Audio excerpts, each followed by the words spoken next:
My man. For the untouchable, true school sports. Let's go, baby. Bow! Be careful what you wish for because it can become a reality. The untouchable True School Sports Empire proudly presents something the boxing game's missing. Hey, what's going on? It's your boy BT, and I came here to talk some boxing with the thousands of True School Sports subscribers. All right, the final video in our prospect/contender review of this cycle of that, finally. Really excited to talk about this guy because I'm a fan. I like what I'm seeing. I like his skills. I think he's got a chance to really do a lot of damage in the boxing world. And, he is the fighting pride. He is, in fact, the fighting pride of East Orange, New Jersey. And we know New Jersey has a lot of talent in boxing right now. They got guys like Shakur Stevenson, Raymond Ford, Zaquin Moses. He's part of that stable. But then you also got guys like Khalil Cole. You got Ian Green. There's all kinds of really top talent coming out of New Jersey. Whether it's Camden, Newark, Patterson, or in this case, East Orange. Let's talk about the East Orange native, Emmanuel Chance. So right now, as we speak, Emmanuel Chance is 19 years old. He's very, very young. He is one of Top Rank's newest signings. He comes in with a big-time amateur pedigree. He's a 14-time national amateur champion. All right, so that right there speaks for itself. What that means is that he knows how to box. They don't just give you 14 national amateur championships. He earned those, and that at least shows. What I always say when a guy has that many national championships, it tells you that for at least them first 4 rounds, he could fight his ass off because amateurs is only 3-round fights. So sometimes you see these guys with 10, 12, 14, however many national championships, but they don't really seem to fight well past 4 rounds. So I always say at the bare minimum, if they got that many national titles, for 4 rounds, they're going to be really, really good and sharp. Now, look, he sparred a lot of fighters. He sparred the likes of Kermel Moten, top fighter, top prospect. Zaquin Moses, fellow top prospect. And he is part of that Shakur Stevenson and Raymond Ford camp, which is trending out a whole lot of fighters. Now, I will say this about Emmanuel Chance based on what I've watched, what I've seen. Obviously, he's got to step up. He's got to fight better fighters, and we'll learn more as we go on. But based on what I've seen from not just his 2 professional fights, but from what I could find as far as like sparring clips and other things, I actually like his skill set a little more than a lot of guys in that gym, and I'm gonna tell you why. Not saying he's better than those guys. I'm just saying I like his skills. I like how he fights more than those guys. Obviously, Shakur Stevenson's way up here. Raymond Ford is a former world champion. These guys are elite class fighters. But I like his style coming into the pros, probably even more than I like those guys' styles coming into the pros. Only because I'm gonna be honest here. I like watching fighters who can fight in the pocket and that aren't afraid to get in the pocket and show those skills off. Now, when I watch Emmanuel Chance,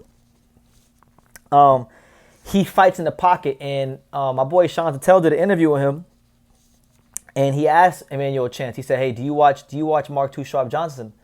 And to that, Emmanuel Chance said, "No, not really." But the reason Sean asked that question is because he has some skills. He's shown some remnants of the Mark Too Sharp Johnson style, which to me on this channel, that's the ultimate compliment. Anybody I compare. Especially the black fighters. Any of the black fighters that I compare to Mark Too Sharp Johnson, I don't just say that for any fighter. And I'm not saying he's the next Mark Too Sharp Johnson, but he shows some Mark Too Sharp Johnson a little bit in his style when he fights in the pocket. Mark Too Sharp Johnson is one of the best fighters in boxing over the last 30, 40 years. He don't get the credit he deserved, but he's skill for skill. He was as good as anybody, right? And that's why he was I think he was ranked as high as number 3, or might have even been number 2 on the pound list at some point. He was up there with Roy and Floyd at one point, in time. So he was top shelf. He's a counterpuncher by trade, but he's not. His defense is so tight, and he's so confident in his defense that he will stay in the pocket. He'll make you miss. He'll make you pay. That's the kind of fighter he is. He's not a counterpuncher where he's not constantly circling in the ring waiting for you to overcommit. He's going to you, and he's making you miss and making you pay, which is what I like about him. What you really can't say for Shakur Stevenson naturally isn't like that. He's still kind of learning how to fight not learning, but being more comfortable with fighting in the pocket because that's not naturally his style.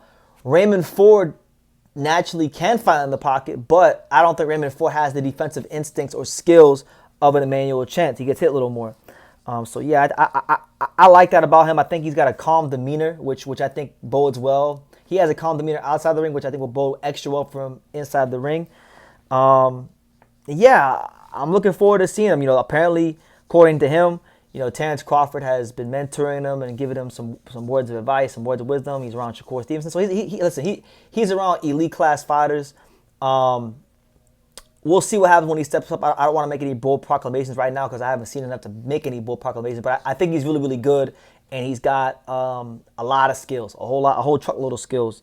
And I'm looking forward to him in the pros when he fights a puncher, because generally speaking, when you fight these fighters, they used to call them cuties back in the day. When you fight these quote-unquote cuties, these fighters that are slick and like to counterpunch, these kind of things, you don't really know how good of a counterpuncher they are until they fight someone that can either A, is a single shot, you know, knockout artist, and or B, is a volume puncher. So I'm looking forward to seeing Emmanuel Chance fight one of them kind of fighters and seeing how he deals with pressure and volume, because with guys like him, if they can't handle pressure and volume, he could either be, you know, I don't want to say the next Mark Too Sharp Johnson, but he could be something close to that. You know, a very, very good fighter that has elite inside fighting skills in the pocket. Or if he doesn't have it, he'll be the next Tremaine Williams. Tremaine Williams had had all the skills in the world to be champion. And was slick and was sharp and whatnot, and could probably beat a lot of guys. But when he ran into a volume puncher, Angelo Leo, he didn't know how to deal with that, and so, you know, he lost, and he was never the same after that. So it's like, you know, you got to know how to deal with that. So I look forward to that. I'll be honest, with the limited I have watched, I think Emmanuel Chance strike me as a fighter that will be able to handle volume punchers. Very confident, very, very poised. You can see it in his mindset. I believe in this kid. I think if you're looking for a fighter, because there hasn't been at least I can't think of one, there hasn't been an American, especially not no black American, bantamweight champion in God knows how long. Who knows? Maybe you got to go back to the days of, like, I don't know, was Mark? I don't think did Mark Too Sharp Johnson win a title at bantamweight? I know he won a title at 115, but did he win a title at Bantam? I don't think he won a title at Bantam. I know, like, back in the day we had, like, Jeff Chandler, you know, the great Philadelphia fighter Jeff Chandler, who I don't think gets the credit he deserves as being a great fighter. But yeah, so Mark Too Sharp Johnson, he didn't win a bantamweight title. Mark Too Sharp Johnson was a world champion in the super flyweight and flyweight divisions, which is great. But, you know, Emmanuel Chance is fighting a little heavier than that. So I think you might have to go back to the days of, like, I don't know, maybe like Jeff Chandler to find a black American bantamweight champion. I don't know, it's been a while, but either way, look, I think the kid has a lot of potential, and you know, I like his skills coming into the pros more than a Shakur or Raymond Ford, only because of the fact that I think he's naturally a better fighter in the pocket than both those guys were coming into the pros. So I'll leave it at that.